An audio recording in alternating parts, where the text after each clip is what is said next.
Assalamualaikum warahmatullahi wabarakatuh. My name is Windy Fitriani. I'm from International Program for Islamic Economic and Finance, batch 2018.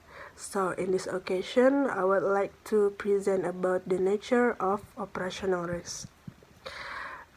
So as you can see in this slide, this is my table of content. First, I will talk about operational risk, the identification and the concept. And the second, I will talk about operational risk, identification. And the third, I will talk about operational risk impact. And the last, I will talk about how to manage operational risk. Okay, we move to the first explanation. It is about the definition and the concept of operational risk. Operational risk defined as the risk of loss resulting from inadequate or failed internal processes, people and system, or from external events. Risk management is a process of understanding and managing the risk that the entity is subject to in attempting to achieve its corporate objectives. For management purposes, risks are usually divided into categories such as operational, financial, legal compliance, information, and personnel. One example of an integrated solution to risk management is enterprise risk management.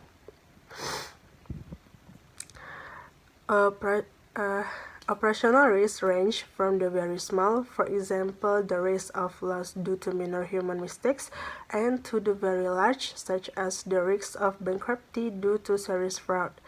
Operational risk can occur at every level in an organization. The type of risks associated with business and operation risks related to business interruption, error or omissions by employees, product failure, health and safety, failure of IT system, fraud, loss of key people, litigation, and loss of suppliers. So the second explanation, it is about operational risk identification.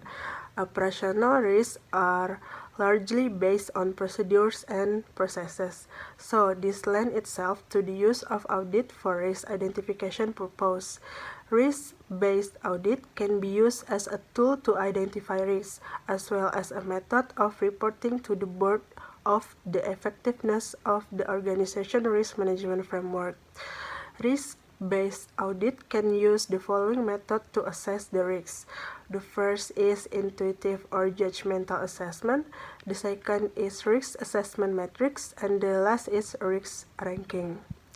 Another approach to identifying operational risks is to look for critical dependencies in people, processes, systems, and external structures. Once identified, the dependencies can be managed or engineered by adding file safes and system redundancies. Other approaches include physical inspection and incident investigation.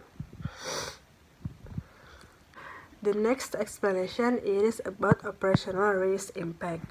The impact that can be happen is first property exposures. Property exposures is related to the physical assets belonging to or entrusted to the business. And then the second is personal exposures. This is related to the risks faced by all those who work for and with the business, including customers, suppliers, and contractors. And the next impact is on financial exposures.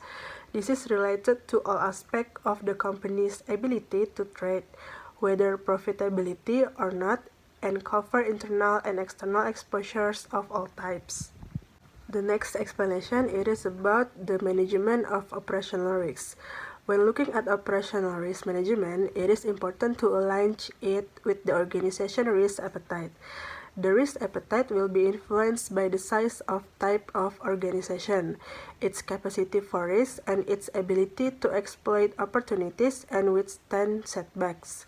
Once the severity of the risk has been established, one or more of the following methods of controlling risk can be applied. First, accepting the risk. Second is sharing or transferring the risk. The third is risk education, and the last is risk avoidance. Once a decision has been made about how to manage or control the risk, it is important to have a process in place to monitor actively and to review and report regularly on the risk management framework. Critical success factors in risk management are clearly identified senior management to support, own, and lead on risk management. Existence and adoption of a framework for risk management that is transparent and repeatable. 3. Risk is effectively monitored and regularly reviewed. 4. Management of risk is fully embedded in the management process and consistently applied. 5. Clear communication with all staff. And the 6 is management of risk is closely linked to the achievement of objectives. So that's all from my presentation.